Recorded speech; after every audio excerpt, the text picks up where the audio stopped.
think when I first mentioned about really feeling strongly that we should build our family through adoption, I was very nervous to talk to him about it because it wasn't something we'd ever discussed between us, and I knew it was going to be quite a shock to him, as it had been to me.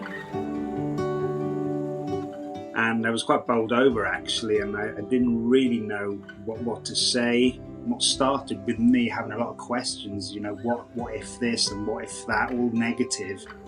And then as I started to talk to people who had adopted and read books, those sort of negative what ifs turned into positive what ifs.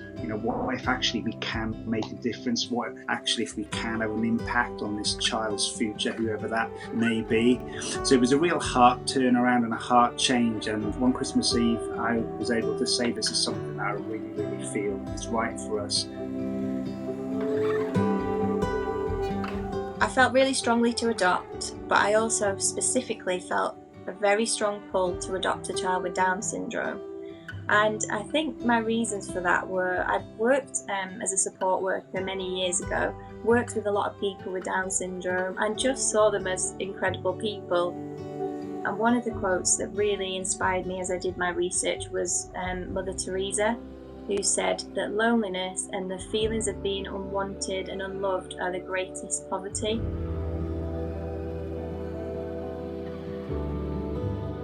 I think I realised that I had a really loving and stable upbringing, which I think is quite rare, and I very much wanted to reflect that back and felt that I could offer the same love and stability that I myself had received to a child that had had a really difficult start in life.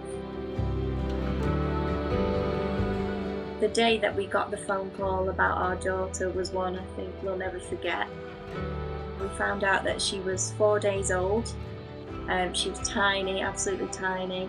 Her parents didn't know that she had Down syndrome until she was born, and they just couldn't cope with that diagnosis. It was a complete shock to them, and they needed parents for this child really quickly.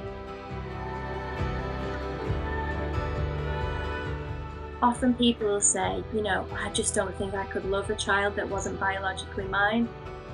And people often quote that blood is thicker than water, don't they? But there's a guy called Krish Kandai, and he runs a charity called Home for Good, and he says actually love is thicker than blood. And we have found that to be absolutely true. Our feelings of love for this little girl are seriously overwhelming. Yes, sometimes in life we have these opportunities, but sometimes we can be too quick to close the door or shut them down. And I'm so glad that I didn't do that I went on that process of asking questions and allowing, I suppose, my heart to be changed, because maybe now we wouldn't be in this situation. We wouldn't have the most beautiful daughter in the world who's making a difference, not just to us, but to the world around her.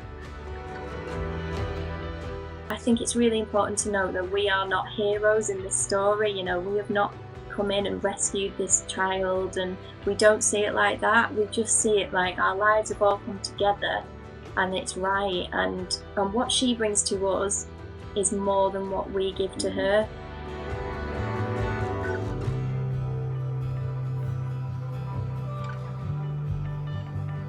Every life is precious, every life is valuable, and every life has the potential to flourish and be successful. And really, through what we've been able to do and what adopters and fosterers do, is just to create that space and that environment for a child to flourish and be successful, just by loving and nurturing and just seeing the potential in every life.